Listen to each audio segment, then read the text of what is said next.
আসসালামু আলাইকুম সকলকে welcome to our official YouTube channel school of CSC এর Python beginner to advance level কোর্সে। সো আজকে আমরা যে টপিক সম্পর্কে শিখব ফর লুপ ইন লিস্ট।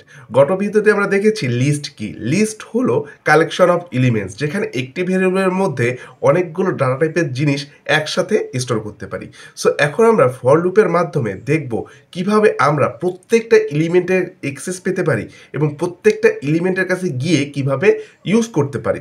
সেজন্য আমি এক্সাম্পলের জন্য মার্কস নামে একটি ভেরিয়েবল নিলাম, এর ভিতরে অনেকগুলো মার্কস রাখতেছি। সো প্রথমে দিলাম 55, 66, 77, 45, দেন 88। সো আমি মার্কস নামে একটি লিস্ট তৈরি করেছি, যার ভিতরে আমি অনেকগুলো অর্থাৎ 5টি ইন্টিজার ডাটা রেখেছি।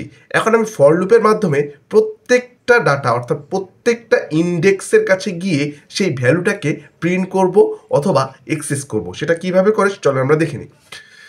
সো সেটার জন্য আমি কি করছি, ফর নামে একটা কিওয়ার্ড নিছি, দেন ধরে নেই আই নামে একটা ভেরিয়েবল আছে, then in marks, then colon, then print I. এই ঘটনা করলাম। এই ঘটনা করলে কি ঘটবে এটা আমরা একবার রান করে দেখে নিই, তাহলে আমাদের বুঝতে সুবিধা হবে। দেন রান করি।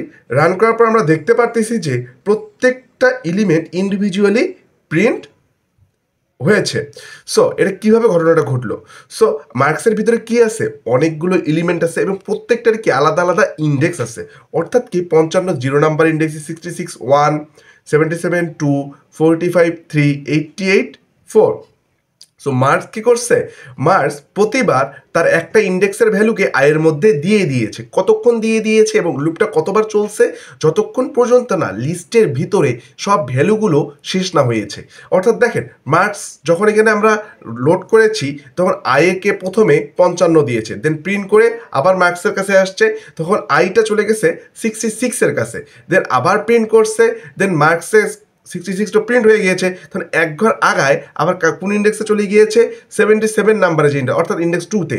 দেন আই কি করছে, সেটা প্রিন্ট করছে, দেন আবার কি করছে 45-এর কাছে গিয়েছে, দেন কি করছে 45 প্রিন্ট করেছে, দেন মার্কসে কি বাকি আছে 88। আই কি করছে 88কে স্টোর করছে, দেন সেটাকে প্রিন্ট করছে।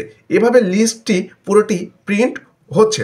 এখন কথা হচ্ছে, এখানে যে আয়ের জায়গায় কি আমি অন্য কোনো ভেরিয়েবলের নাম লিখতে পারবো? অবশ্যই লিখতে পারবো। চাইলে আমি এখানে সিএসসি লিখতে পারবো, চাইলে আপনি আপনার নাম লিখতে পারেন। সো তখন কি হবে, সেই ভেরিয়েবলটার মধ্যে সেই ভ্যালুটা স্টোর হবে। দেন সেম কাজ করতেছে। সো আমি মনে করতেছি যে আপনার লিস্ট নিয়ে কনফিউশন সব ক্লিয়ার হয়ে গিয়েছে। দেখা হবে নেক্সট কোনো ভিডিওতে। ধন্যবাদ।